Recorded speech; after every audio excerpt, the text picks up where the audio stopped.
something great about it years ago now at Paul's meeting, but he said, he's like, he was at home, moving out of sober living, and there were some dishes. He was like, oh, I don't really have to do the dishes, but he did the dishes. It's like, why do you do the dishes? It's like, well, you do your dishes. You get ingrained in your head. It's like you finish your dinner, you do your dishes. Yeah, exactly. And we ingrain 12-step applies right there. It's we practice these principles in all our affairs, and all our affairs includes wring out the fucking sponge. Yeah. It's that is the same place, the same energy. It's all coming from the same stuff. Exactly, man. Exactly. When was the first time you got introduced to the program? 2020. Well, I guess, January of 2020. So my relationship with methamphetamine started in 2017, and this kept me out of the rooms for a long time because I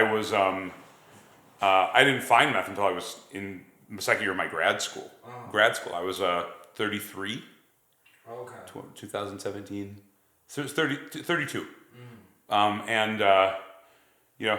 never done meth, never, and I thought, oh well, all the stories you hear about guys I started drinking when I was 4, whatever. Everybody has these long stories, and I'm like, I'm in my 30s, I've never done drugs, I can't be an addict, But then when I learned enough about myself, like food was an addiction, sex was an addiction, gambling was an addiction, manipulation and using people was addictive. I was living alcoholically long before I found meth or alcohol. So anyway, 2017 is when I started, and then I knew about the program but hadn't read it, was not introduced to the program, went to a rehab in 2018 that was more broadly focused, and they didn't just hammer in the book, and so I knew about it but hadn't read it, and in 2020 I went through Unhooked. And because in 2018 I went through Crossroads, but I was counting days. I'm there 5 days waiting for day 30. I was not done, so I didn't give there were meetings, but I was piles of arrogance, piles of certainly didn't read the book, but I had comments, I had things to say, despite having never opened it past how it works.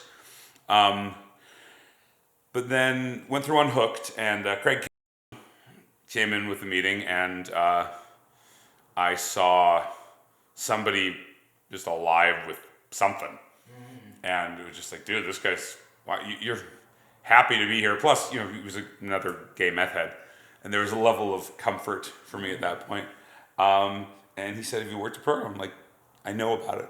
No. So he said, "Well, read a bit," and he started taking me through the steps like we do the nights. We go through kind of old school AA, where it's like, we're going to get in the book and we're going to read. And then you're going to read it, and then we're going to talk about it. Here's a highlighter. Highlight stuff. Write down questions. Read the book. Don't open it, look at it, read it. Right. And if something makes sense to you, highlight it. If you got questions, write them down. We hit our knees for step 3. That was work for me. So much arrogance and contempt prior to investigation with spiritual principles for me early in this program. But do you want to talk about that? Yeah, sure. Because I know, like you have talked about that a lot, right? And I'm just curious to know what that looked like for you. It was a lot of arrogance, a lot of dismissal. So my journey away from any kind of into kind of a secular worldview. I was raised Catholic, but it was very kind of catch as catch can. My parents raised us Catholic because they told their parents they would raise us Catholic. I didn't have like a lot of people who find themselves leaving spirituality and religion talk about like a bad experience, and I didn't have one of those. I just started asking questions that I couldn't find answers to in the spiritual books I was reading or in the spiritual leaders that I was speaking to. There was a sense of just, well, this is true and you just have to believe it. And when I started asking the questions that I couldn't have answers to, I said, well, I don't believe it. And so it wasn't a contempt. It was just an acknowledgement of the fact that I didn't know I didn't believe because I don't think belief is a choice. We don't choose to believe. A lot of people talk about belief in belief, like they believe that they believe. But in reality, we become convinced of something to believe. And so that's not a conscious choice. We get to a point where our experiences or our gathering of information puts us in a position where it's now something that we believe. So it's not a choice, it's not something we make. And so when I got to a place of honesty with myself, I said, I don't believe this. And so it wasn't a contempt. It didn't, and the thing is, it didn't start as a contempt. And then as I became more dismissive and hostile towards religious and spiritual views, it became contemptuous, became very outwardly attacking and outwardly motivated to be divisive for me. And I think there are certain elements of organized religion still that are divisive by nature. Because it's like, we believe this and this is what you need to believe. And that kept that attitude, which is not unique, but not as widespread as most people think. I think especially other than some kind of this postmodern Christian nationalism, we're seeing in general a spiritual focus towards, if not acceptance, at least tolerance.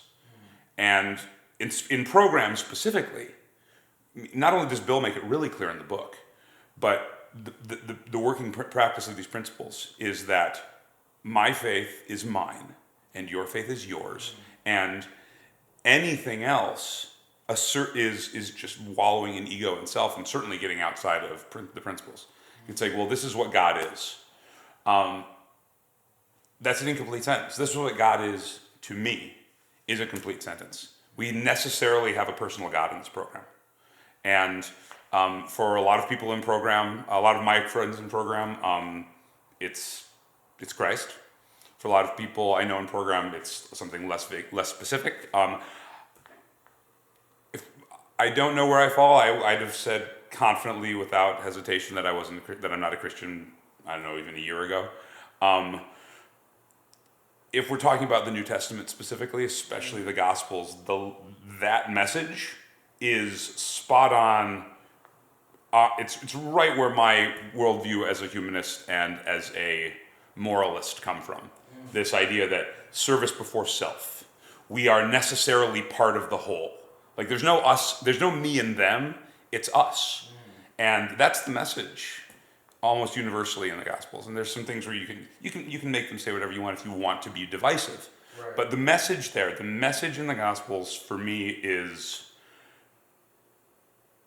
get on board with the idea that you are part of us, that we are one, and that through line of unification is dead center on what humanism looks like, dead center on what secular moralism looks like. And so when you look for the similarities, not about the doctrines of a faith, but what they do to us, how they inform our actions, how they inform our wills, then the similarities of those through lines of service before self and unification and humility are through lines across the board, especially in program. And it's a beautiful thing. And I love in program that people of sometimes of positions of faith that would be diametrically opposed outside of program are unified in program, because we understand that it needs to be, revelation is necessarily first person. My experience, my spiritual, my aha moment, my epiphanal moment, and those moments of spiritual growth where my concept of spiritual principle continues to deepen is personal. Exactly. And it is personal for everybody in this program. And the cool thing is, like, I've got friends in this program now who I really dig into these concepts of spiritual discussion with, who 3 years ago, we wouldn't talk because I was full of contempt. Yeah. Because it's like, and I had this idea, it's like, well, you don't know what God looks like. And it's like, well, you don't know what God looks like for me, but that's okay. Yeah. You don't have to. Because if I could explain my higher power to somebody else, if I could use the limited nature of my language and my words to explain a concept that I really can't even wrap my mind around, it's too small. And so the understanding that you don't have to explain, we just have to bring to the table the fact that we've had those experiences and we've had this personal growth towards something spiritual and outside of ourselves. Yeah. And again, when you stop trying to define things in human terms, when you stop trying to define things in the rationality and the logic of our minds, we're talking about concepts outside the scope of understanding. Yeah. If we could understand them, they wouldn't be big enough. Bob talked about this beautifully in the 12 and 12. If God was small enough to understand, he wouldn't be able to help me. Mm-hmm. And that's huge. That acknowledgement of the fact that spiritual principles can't be narrowed down and shouldn't be narrowed down is a unifying thing and something that brings people together in this program, where you have... I don't see in this program a need or desire to be divisive based on spiritual principles. And that was big for me because I had seen division and a desire to oppress and limit based on spiritual positions, or like an assertion based on spiritual position before in my life. Like I'm gay, you know, and so I've seen that. Well, I've seen people and I've experienced people take a position of superiority based on what they think about their spiritual principle and how it necessarily applies to me. And I was like, that's not only is it arrogant, it's dismissive and it's divisive. And I applied a lot of that to my relationship with my Christian friends in the program. And I really had to let go of this idea of righteous indignation and this I'm being oppressed. And the reality is I wasn't. When I let go of that ego, when I let go of the idea that I knew what was going on and that I knew what should be going on, you know, very third step, when I stopped being the actor, trying to control the whole show, I realized that that's not what's happening in the rooms. You know, these guys aren't looking for reasons to be divisive. It's the opposite. We're looking for reasons to be inclusive. And what you find is you start talking about where your spiritual growth has gotten you and not what your spiritual growth means or looks like. Like, I don't talk about the nature of my higher power or what God looks like to me, because it doesn't matter. I just go into a room and I tell the new guys, it's like, hey, you know what? I didn't have a concept of God, but when I got out of my own way and said, you know what, I'm willing to believe that something is out there bigger than me. And the picture just started to come into focus. And if you believe that it happened for me, then you're willing to find it for yourself. You might be willing to find it for yourself. Like, I can't tell you what God looks like, because again, if I could box God in, he's too small to help. So stop trying to take somebody else's God and be willing to find your own. Let that revelatory experience happen. Know that revelation is something that has to happen for you personally. And if you don't believe in somebody else's God, believe that they found one. And if they found one, so can you. And you know, that's the second step, really, in a nutshell. Believe that power greater than self restores sanity. Because I walked into the rooms and saw these people. It's kind of a meme story now. People walking with all like the full prison tats and all these hard-line gangster criminal types. I've never even been arrested. I have no street cred. But I see these guys who are laughing and making jokes and happy, legitimately happy. Yeah. And you ask these guys, what happened? And they say, I did the work and I found a spiritual connection and I got in touch with something outside of myself. I didn't need anything else for step two. Because if that worked for rooms and rooms, for millions of people all over the world, then something's working here. Exactly. Something is working. And I got to figure I'm terminally unique if it's not going to, the possibility isn't there that it'll work for me. And so step two in that sense was easy, when I acknowledged that it's working for all these people. So give it a shot. Exactly. Yeah. Man, that is awesome, dude. Like, there's so much. And like, one thing that really stood out to me, about what you said, is like the intimacy of the relationship with our higher power, right? And like, I'm so grateful that we're around guys that direct us to, hey, go back and pray about it, right? Because only you know the answer to it. You know what I mean? If God is supposed to be my director, and I'm asking him for guidance, then I should know the answer, right? Because that's me that has a relationship with God, you know. And it's such a beautiful thing because it's an intimate thing, and it's a very personal thing, like you said.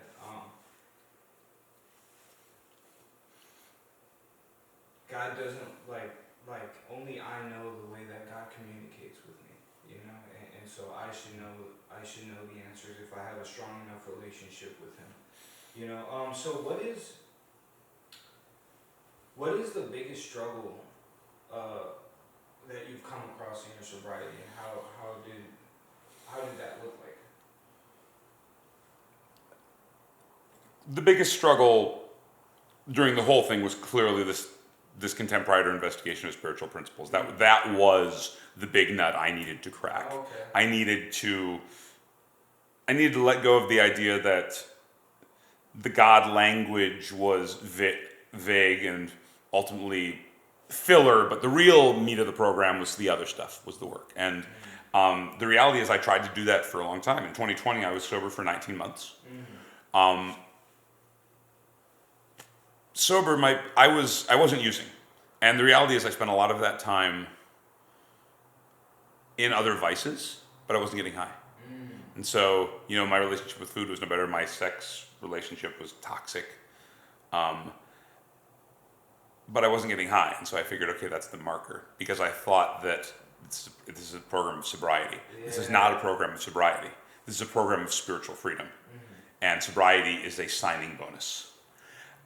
So for me, the biggest thing was understanding that you can't box God out of this. Like, there is no program minus a God of your understanding, because that's what this program is. Right. This program is about building that relationship with God and maintaining it.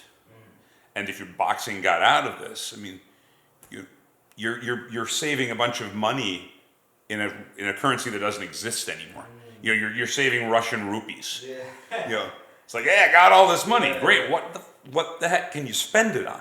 If you're not building towards spiritual enlightenment and spiritual growth, this program it's a game of solitaire. You're not going to get anywhere. Right. It's a game of solitaire without the aces. Like, you're never going to win the game. And so that was the biggest nut for me to crack, was just, look, whatever God looks like for you, and I don't care what God looks like for you. You know, what God looks like for you and what God looks like for me doesn't have to be the same thing. And the cool thing is you find, like I said, more overlap than not. But stop trying to box God out. That was the hardest thing for me. Something clicked, I don't know, probably around February of this year. I was back in for about a month. My sobriety date's January 4th of 2024. So coming up on a year again. When I got in initially, it was a sense of desperation. It was a sense of just need to be out, not doing the thing. Called Paul, said, thank God. So I'll tangent here for just a moment. Well,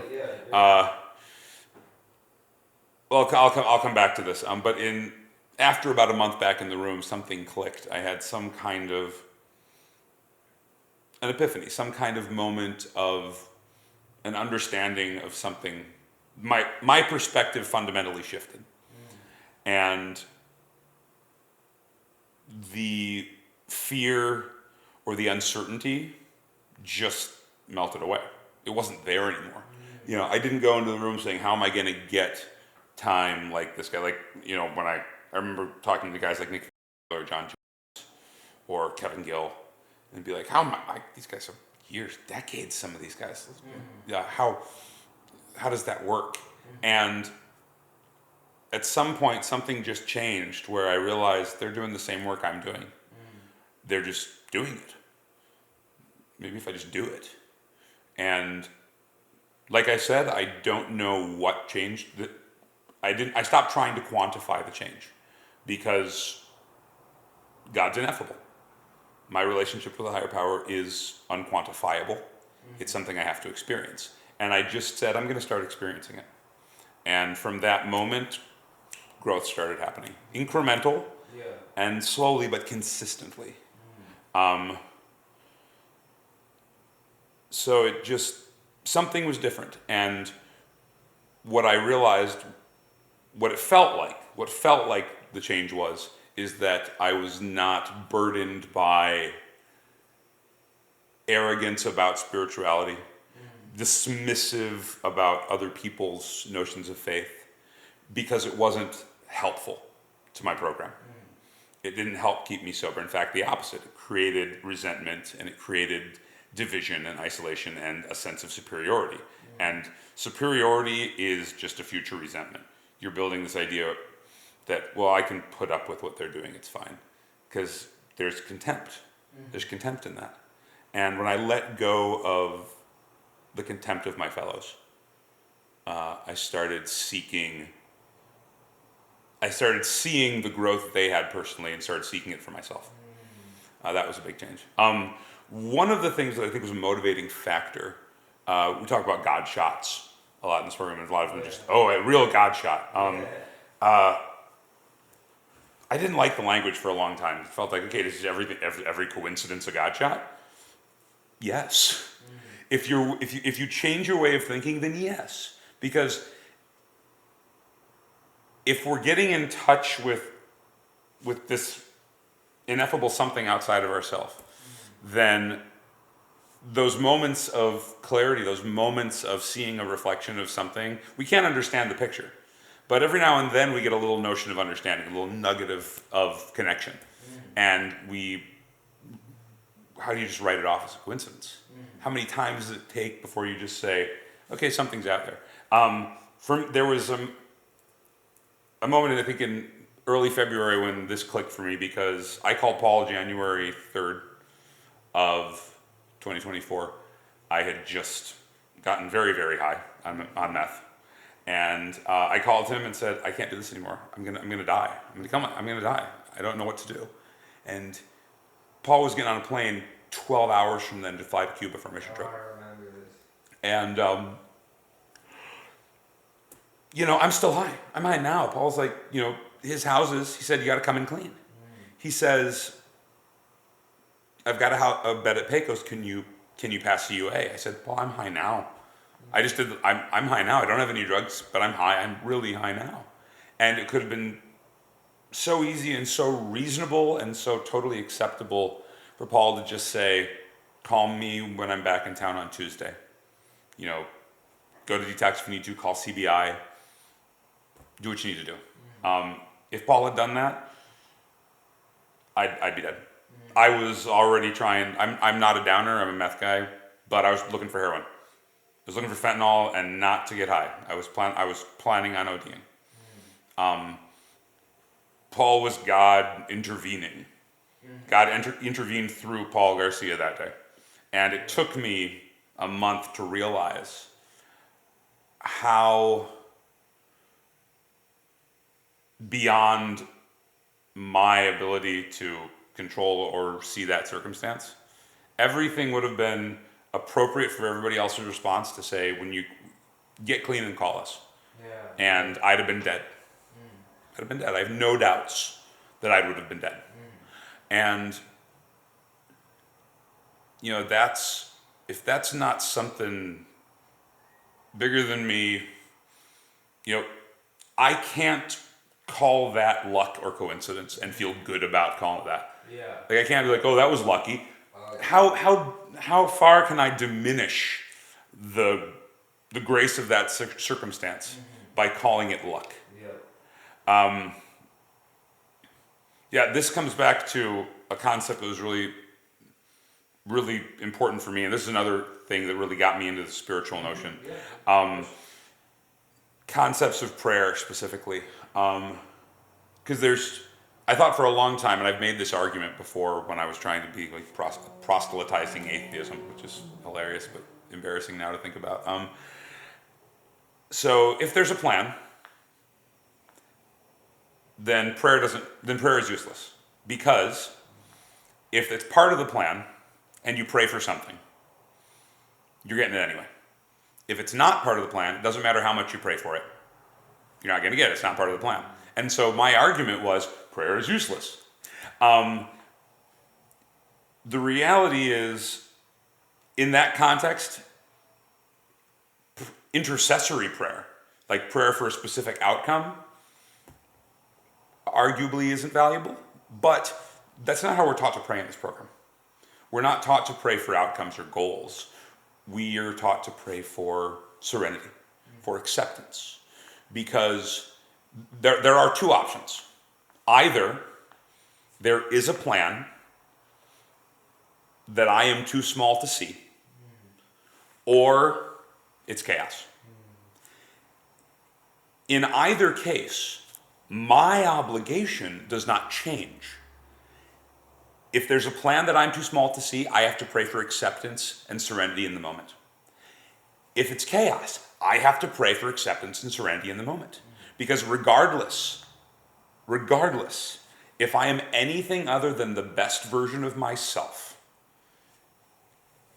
day to day in all of my affairs, I will miss opportunities for personal growth. I will miss opportunities to be of service. I will miss opportunities to carry this message and spread it forward. I will miss opportunities to be the best version of me. That consistency of self-preservation, of preservation of an ideal self or motion towards a spiritually better self, comes from this constant maintenance of my spiritual condition. And the strongest way I know to maintain that spiritual centering is prayer. And my notion of prayer was very elementary, very kindergarten, of give me this please.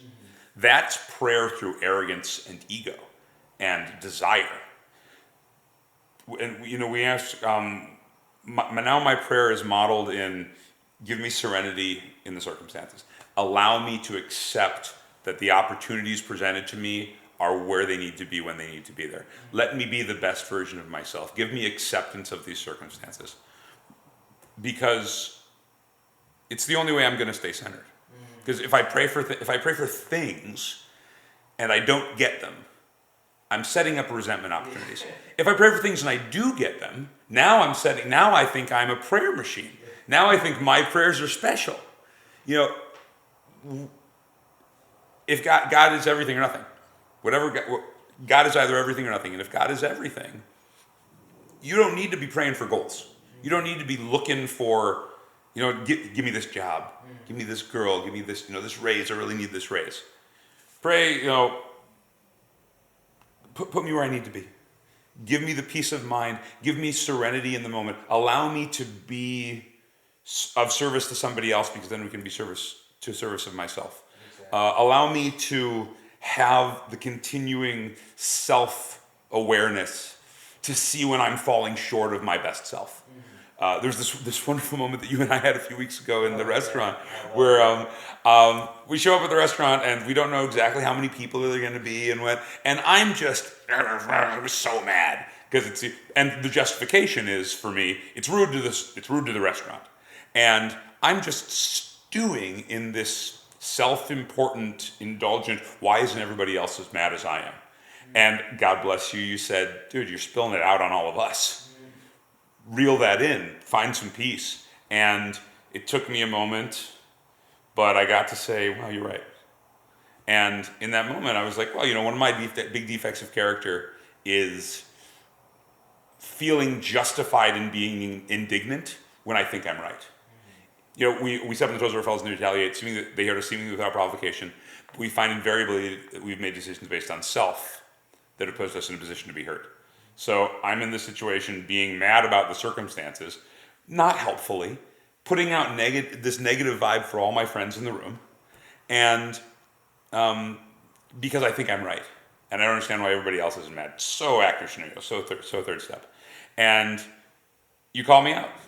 And we both, and I get to find a moment of serenity and acknowledgement of where I can grow. And now one of my character defects is an alarm, because I'm aware of it, because I've checked in with one of my fellows in program that has made me aware of where I'm falling short of my best. And the cool thing is then you said, well, one of your defects of character that you're working on is having the confidence to address things when they come up instead of just kind of brushing them under the table. So we both in this moment of it was awesome. Yeah, we have this moment of this is what I'm working on, this is what I'm working on, and we got to be tools for each other's personal growth Yeah. in that moment. And all of any kind of irritation or stress is just gone. Yeah, like that. Like It immediately. was, and it was crazy because everyone felt it, Yes. and everything changed from there. It was so powerful. And that is and that right there is an acknowledgement of powers beyond ourselves. There are things that are perceivable but not quantifiable. There was energy. There was a fundamental, massive change of energy in that room. And people will say, "Well, what happened?" Well, did everybody's serotonin levels go up? Blah blah blah blah. I don't know, but the energy changed. The motivation changed in that room, and it was because we dialed back our egos and said, "Where can I be better here?" And that's what this program is, and that's why it's a we program. Because in that moment, I thought I was being justified. I thought my anger was justified, but it wasn't until I connected with one of my brothers in this program who said, "Well, no, you're offline. Steel sharpens steel.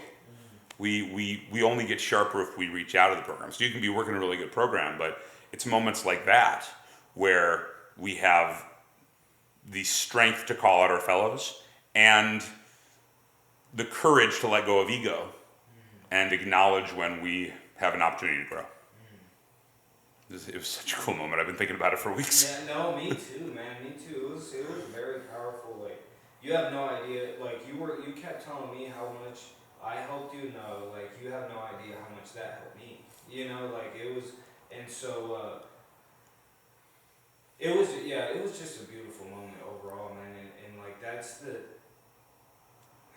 just the beauty of it, man. And it makes me grateful to be an alcoholic and a drug addict. It makes me grateful to be in this program. And I used to be so upset that I had to do all these things in the beginning. I'm like, man, this seems like such a drag, right? But then you interact with people in the real world and you start noticing that people don't get to experience and witness all these changes with as often as we do with other people or even within themselves, you know, and like we experience that kind of change so frequent, it's just normal to us, you know, and I take it for granted sometimes. Oh yeah, there's this great moment happened with a sponsee of mine Okay. just this week, just a few days ago. We were talking about this, that he was talking about wanting to make amends because he felt like it's really the right thing to do. And he had some time, he was sober for a couple of years and came back into the rooms. And he said he wants to make these amends, it feels like the right thing to do. And I said, that's awesome, because what happens early on in this program, we just do stuff because we're told to do it. But eventually, our way of thinking changes. We have to set, and it says this in the book, we have to set aside our model of living and put a new one into place. Right, yeah. And so what it used to be was, I have to make these amends because it's what's going to keep me sober. And now it's, I have to make these amends because that's the right thing to do. Mm-hmm. And that fundamental change is something that only happened for me because of this program. Like it's, and I've said this before, this is not a program of sobriety, this is a program of spiritual development, enlightenment, and personal stability. Mm-hmm. And sobriety is a fringe benefit, in a sense. Because what's really changed for me from using to recovery was not so much the drugs. It was all the other stuff, the arrogance, the ego, the self-importance, the dismissal of others, the usury of others. I had a fundamental shift in the way I interact with the world and with myself. And that's what this program really gives you. You know, we do it early because we want to stop using, and then we discover the reason we want to use is not because the drugs are good. It's because like drugs aren't the problem, they're the solution. They're the solution to all the problems, and we now have tools. I have a spiritual set of tools that give me options for dealing with my problems. And a lot of people, a lot of normies, don't have those tools. And so that line, I'm happy I'm an alcoholic, people scoff at that, but thank God I'm an alcoholic, because I don't want to live the way I used to live. And not just, I don't want to do those drugs anymore. I don't want to feel the way I felt when I was, 8 days into a meth run.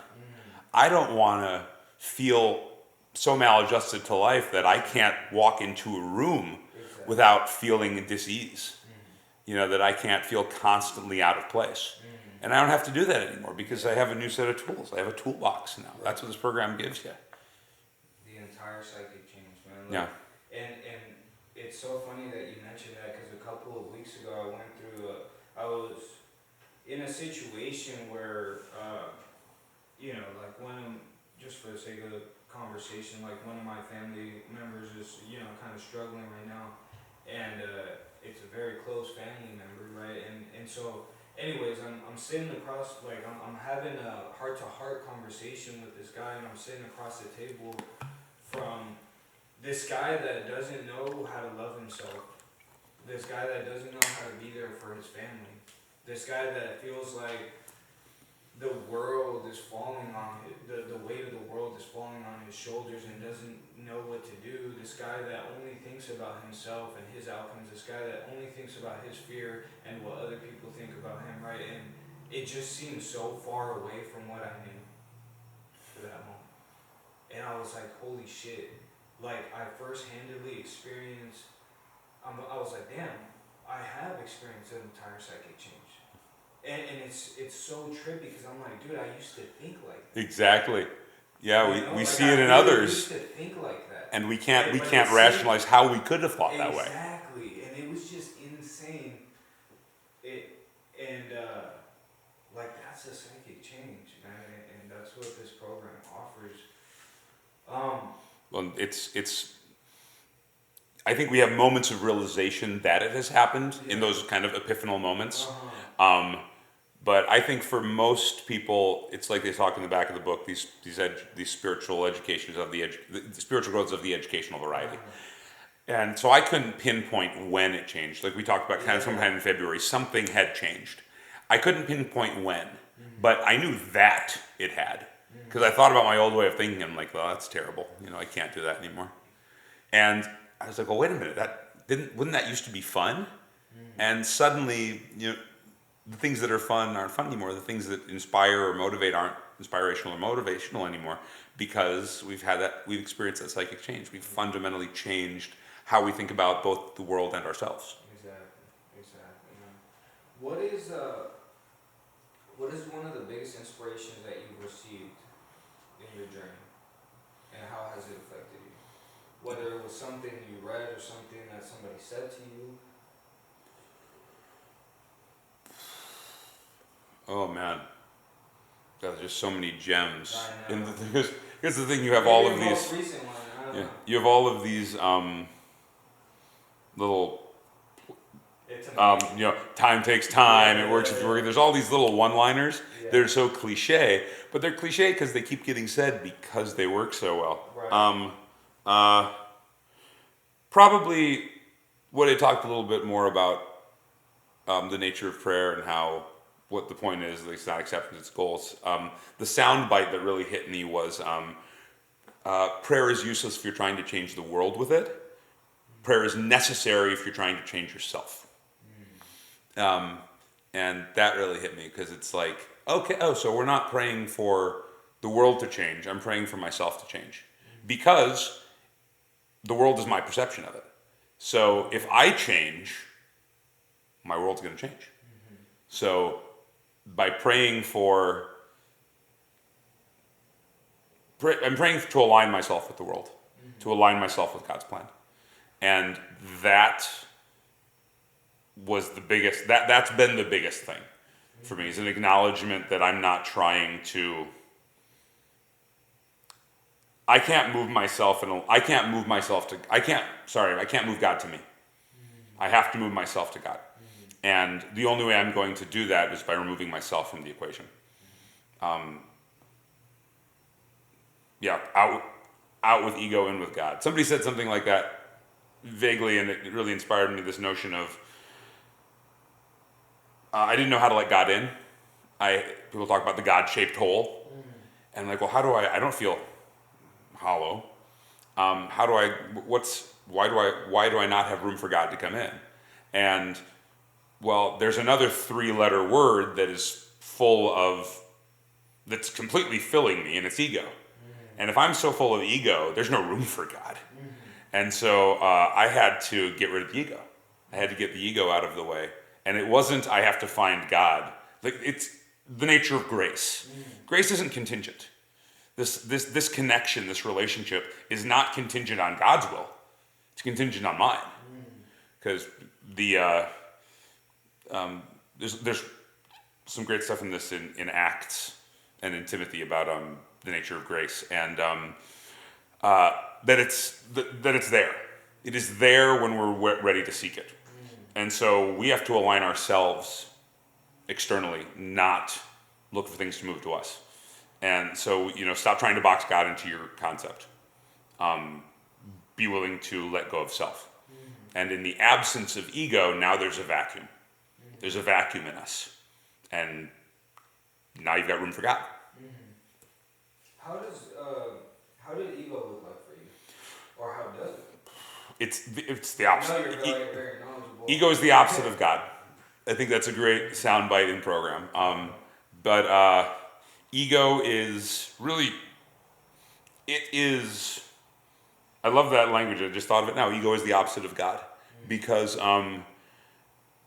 if I'm convinced that my motives and my ideas and my desires are sacrosanct, and what should be driving my choices and actions, what chance do I have? Because every bit of evidence I have in my life shows me that that's not true. I know through years of experience, but before and after the drugs became part of my life, that if I'm the one who's calling the shots, if I'm using my best thinking, I am not going to get anywhere good. But ego doesn't let me escape that reality. Because despite overwhelming evidence in support of the fact that I can't make the right decision if I'm in that old way of thinking, I stay in that old way of thinking. And that is ego. That is this desperate hold on to my own importance. This desperate desire to hold on to my own impetus. And for me, it comes out of a sense of intellectual superiority. I feel like if I were smart enough, that I feel like for a long time I'm too smart to not solve this. And that's where the ego came for me. It's like I'm too smart not to figure this out. Right, yeah. For some guys, it's I'm too strong not to figure this out. I have too much to lose not to figure this out. But wherever it comes from, for me, it was arrogance based on intelligence. I said, I can figure this out. I can solve this with my mind. Right. But I can't solve this with my mind. And not just, oh, you can't solve it because somebody says that you can't. I know I can't solve it with my mind because I tried to for years and didn't. And normal people would try and fail in that attempt and realize that what they're trying isn't working. But that's what ego is, and that's what the ego of an addict is the inability to stop seeing ourselves as the ultimate authority. Whether it's because I'm too smart, because I'm too strong, because nobody else understands me, I'm terminally unique. Yeah. We don't see our own failures as failures. We see them as, and this is total third step, this total actor scenario, we see our failures as others failing us, as the circumstances failing us. We can't possibly be wrong. And that's what ego is, and it's, even the normies, that's what ego is. We can't be wrong. But in the addictive mind, we can't let go of it regardless of what happens to us. We can be living under a bridge at 27th and Indian School and say, well, I'm too smart not to solve this myself. How's that working out? Yeah. But the one that came to me just now is just ego is the opposite of God and the absence of God. Because absent some connection outside of ourselves, Because we're self-destructive. Yeah, it will take over as soon as I stop. Yep. As soon as that relationship starts to disintegrate due to my actions or my inactions, I guess, the ego just starts just butting in, right? Like it's directly correlated to whether I'm spiritually connected or not. The way I think about myself, the way I view others, the way my relationships look, the way I talk to myself, everything, pretty much, right?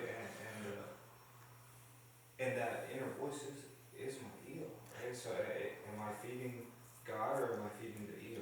And there's this, I think, bad counter argument to this thing of like, well, if God's everything, why would you be able to drift from God?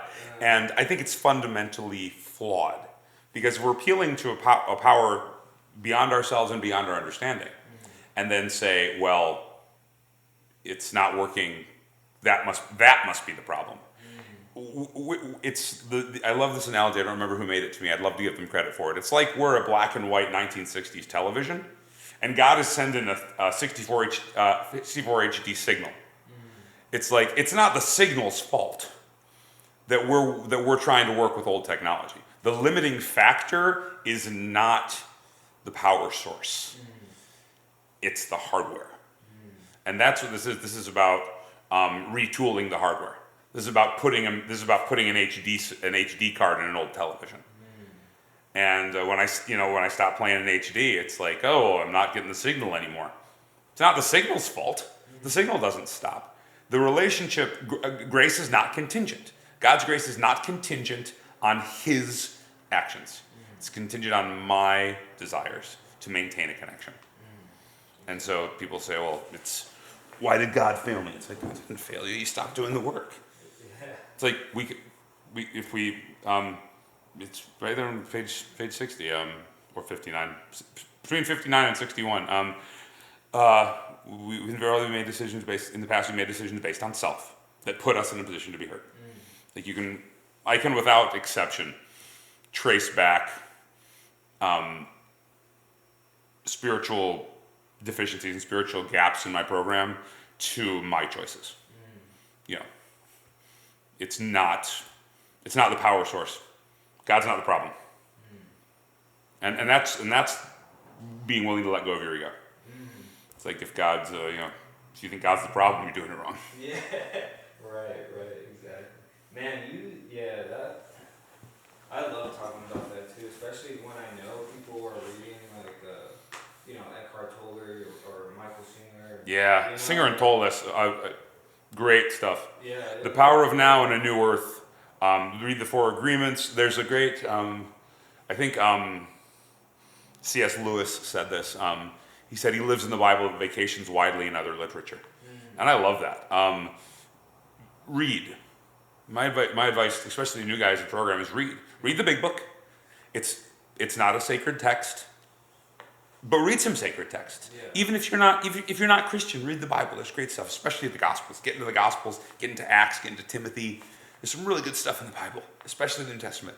Read the Bhagavad Gita, read the Quran. There's the poetry in the Quran is gorgeous. Read some spiritual texts and acknowledge the fact that this is a spiritual journey of someone else, but it's still a spiritual journey and there's still value there. But then the Singer, Tolle, the Four Agreements, the Power of Now, A New Earth. There's really great stuff. What's your favorite one? Oh gosh, my favorite kind of help book. Other than the Bible and the Big Book, what's your favorite? A New Earth by Eckhart Tolle is hard to beat. It is. The Power of Now is the one he's more well known for, but A New Earth is powerful because the big thing about the New Earth is it's basically it's talking about this.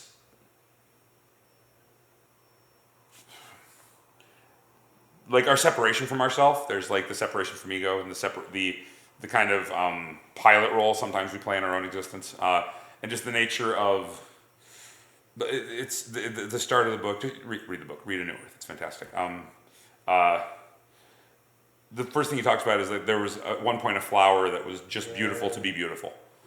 The first flower was just beauty for beauty's sake, and I think what he's saying there is a lot of stuff in life is ineffable. Like we're chunks of meat who figured out how to feel sad. We're limited in a sense, but we experience beautiful things. And not every beautiful thing has some deep underlying meaning. Sometimes beauty is just beautiful. Sometimes serenity is just serene. Sometimes pain is just painful. Existence exists in its own terms, and all we can do is be the best versions of ourselves and be present for it. And I think that's one of the biggest things I took from A New Earth. Yeah. I don't remember who wrote the Four Agreements, but read it. Yes. Yes. Yeah. Fantastic stuff. I can't think of anything else off the top of my head, because the self-help stuff. Also, just talk to people, because the biggest thing, anytime you read one of these books, you're getting somebody else's perspective. Yeah. And these conversations, like, listen to podcasts, listen to this, listen to more of this podcast. Well, you get perspective, because spirituality. Spirituality is a princess cut diamond. What is it, like 216 facets on a princess cut diamond? And all we can see is the facet we experience. But being open-minded spiritual principles is the acknowledgement that somebody else is seeing a different perspective. Or the other analogy I often use is a piece of modern art, a piece of sculpture. I'm standing in one spot in the gallery, and my fellow is standing on the other side, and somebody else is standing on a third angle. And we're all seeing different things, but we're looking at the same sculpture. And until I either move my feet or talk to one of my friends, I am limiting my experience because I'm limiting my perspective. So connect with your fellows, connect with people you wouldn't normally connect with. Get some perspective on spiritual principles in places you wouldn't think about. Like, if you're a Christian, talk to your Muslim friends, talk to your Jewish friends, talk to your humanist friends. I value so much my conversations with my spiritual friends, because my worldview is still largely secular, and we inform each other so well because we give ourselves perspective on the same principles. The principles are not limited to any one person's perspective or to any one religion's perspective or any one book's perspective. Spirituality is too big to quantify. Ineffable. It's too big. Right. And the beauty is we only really need our facet. We need our connection. But you're going to grow, and that's the spiritual experience, the vital spiritual experience to the necessity of the psychic change. That is that moment of having a perspective, seeing the art. That's the spiritual experience, realizing there's art in the middle of the room. Exactly. Spiritual growth is walking around the sculpture. That's awesome. Yeah. Yeah, is getting some perspective, because you're gonna improve your perspective. Your perspective becomes more complete. And so if you're truncating your spiritual growth into what your narrow view, you're always going to have an incomplete view of it. And so spread your wings a little bit. Get comfortable being uncomfortable.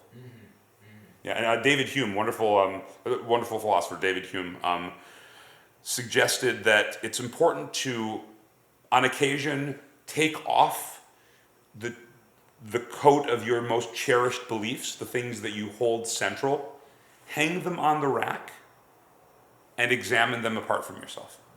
Like, if A, B, and C are true, hang them up and examine them realistically and rationally, and see where you've grown in relation to your things. See how you grow in relationship to your beliefs, because your beliefs grow with you, or sometimes you outgrow your beliefs. Sometimes your beliefs change. The nature of God might change for you. It should be. Because if it's small enough to understand, it's too small. So we continue, that's what spiritual growth is about, is continuing to deepen and sometimes change and expand our perspective by continuing to seek experience, to seek growth. God, that is awesome. That is so awesome. Did you think about that before? Or did that just come to your mind? No, it's this concept was one of the big wake up calls for me. It was yeah. it's about just the nature of the unknowable. Because if something is interestingly, a lot of these thoughts about how we grow spiritually came out of dismissive arguments when I was arguing about the nature of religion or the nature of spirituality or the nature of God with people. The irony. Because it's like, oh, well, how do you know, you have this tiny perspective, how could you possibly know? Because people say God is unknowable, but then claim to know God. Those are contradictory statements. And that was a nail in the coffin for me for a while. It's like, well, you can't have both. And now it's an argument, it's something I use to suggest the nature of our need to continue to grow. So it's so cool that my experience, what really altered was my willingness and my humility and my dismissal of my own ego.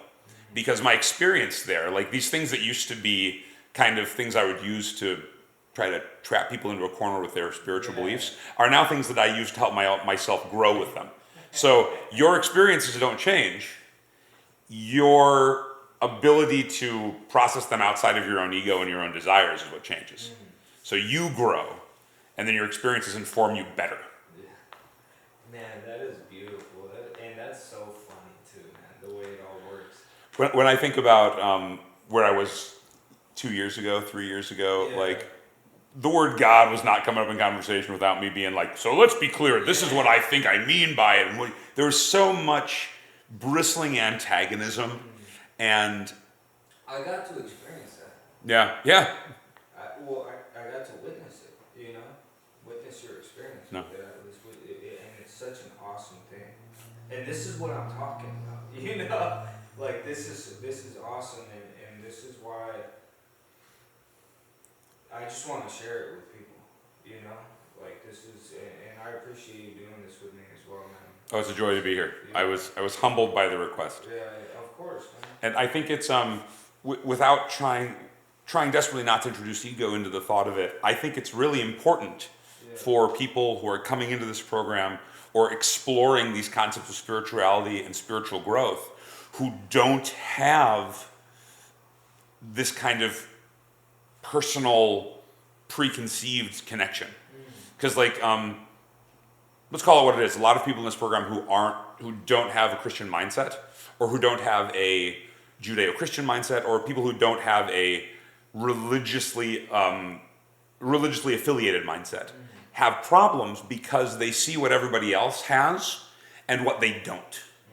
And so it's been incredibly, I'm hoping that my growth, despite that, not even despite that, when I stopped seeing the differences, when I stopped looking for the reasons why these people were wrong and I was right, when I stopped living in this ego-driven dismissal of other religious concepts, when I stopped all of that, the growth happened so fast. Because I saw the growth in other people as their growth, and it allowed me to inform my own.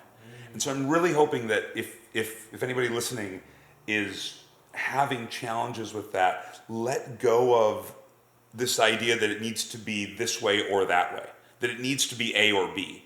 The sculpture from your perspective is going to be A, and from their perspective is going to be B. But the sculpture doesn't need to move, you do.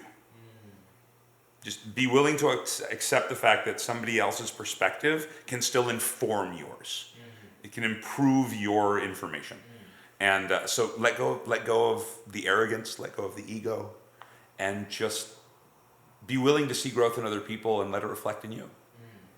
Man, that is awesome, dude. That was going to be my last question too. What advice do you have? So if there's,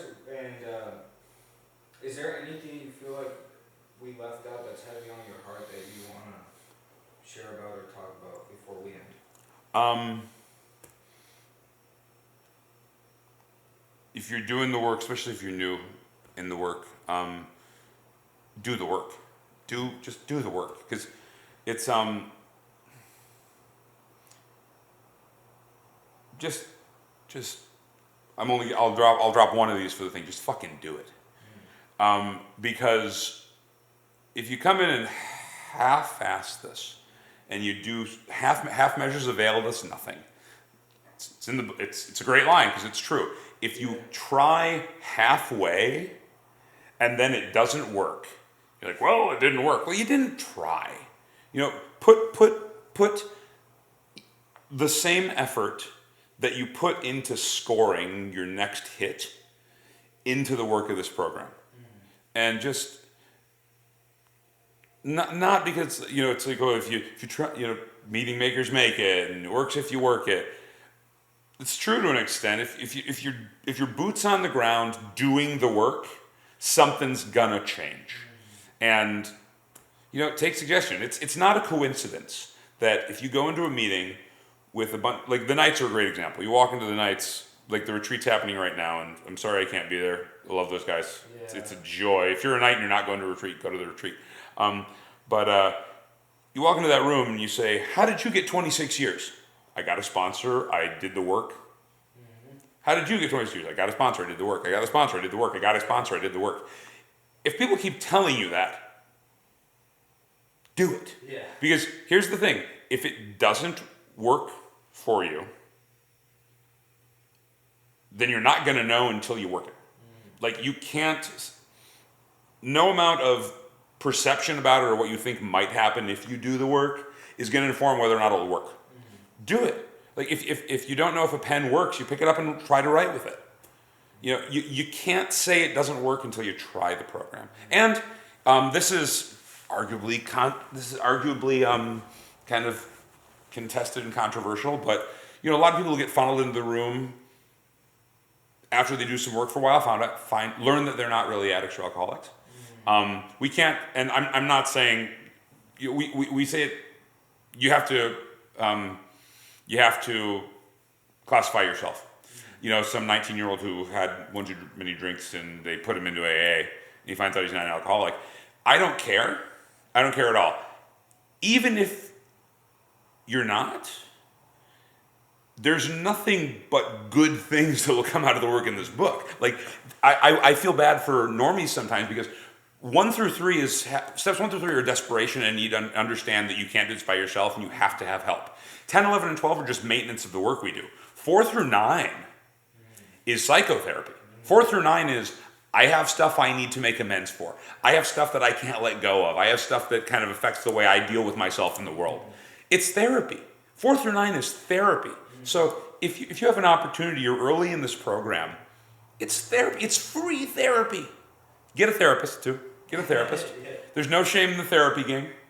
I'm a firm believer, like all you need is AA. Much respect to the old timers.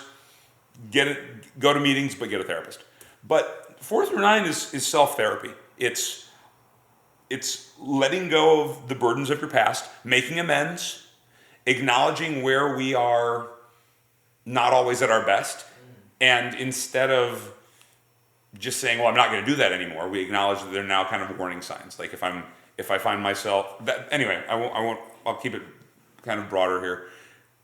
Just do the work, because there's nothing but good things. You're not going to do anything except become a better person by going through the steps. And if on the back side of it, you find yourself, not burdened with the need, and you go out and do some controlled drinking, and you become a better person and no longer need to escape into the bottle, and you're kind of the second kind of drinker that Bill describes in the book. A profound enough life event happens and you stop. Cool, great. You're not going to be a worse person by doing the steps. 4 through 9 are not going to make you a worse person. It's impossible. You will be a better person. You will have a better way of reacting with the world. And if you are an alcoholic, it's the only chance you have. You need it. Yeah. So would you rather, if the only options are you become a better person or you survive. Yeah. So shut up and do the work. Just shut up and do the work. Yeah. Call your sponsor. That's awesome, man. No, thank you so much for that. Thank you. It was a joy. Thank you, brother.